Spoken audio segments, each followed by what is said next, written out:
Philip. Ang mga bayranan sa ospital o klinika nga giparegiya sa dakbayan sa Subo mahimong ipaubos sa 2026 ubos sa gisugyot nga minmat nga nagtinguha sa pagpugong sa pag-usbaw sa bayranon nga giaprobahan sa uwahing bahin sa tuig 2024. Si City Councilor Michelle Abilia Siliuna ni endorso sa gisugyot nga amendment niadtong Enero 26 nga nagtinguha sa pag-usab sa Section 67 sa Omnibus Tax Ordinance nga nagdumala sa mga singil sa city-operated health facilities, lakip na ang City Health Department o Cebu City Medical Center.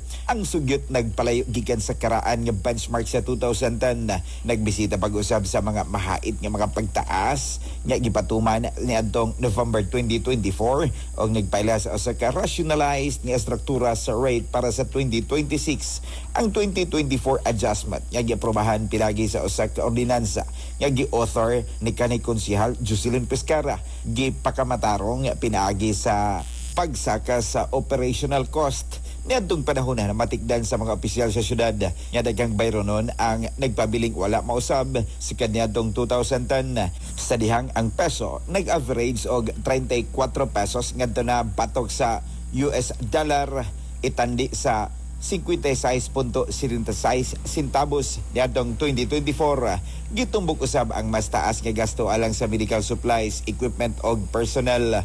Ubos sa gisugyot nga 2026 nga schedule, ang mga bayronon mas mubo kaysa 2024 nga mga rate apan mas taas kaysa 2010 nga level.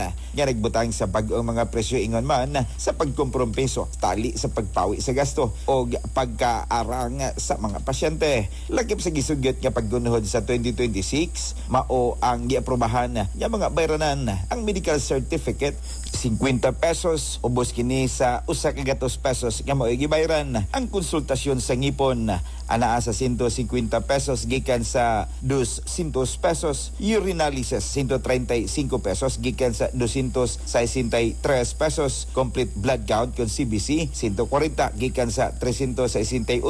Daghang mga bayranan sa administratibo nga gikunuran usab gikan sa 2024 nga mga bayranan ang pagtay pag-usab sa birth o death certificates mahimong usa ka pesos gikan na sa 200 pesos. Ang death certificates bisan pa niana musa ka og gamay ngadto na sa 150 samtang employment ug passport certificates magpabilin sa 100 pesos. Para sa itong magkatropa nga mga kalalakinan kinsa na problema na sila lawas ng kalipay karon magkatropa di na ka na angay ikabalaka gumikid kay ang Turbo Dietary Food Supplement for Men mapalit na gini sa inyo mga suking lubiga kay sa Turbo wagas ang lakas alang sa nagahiyusang Pilipino para sa Pilipinas. Kini certified turbo user katropang Philip Serrano, XFM News.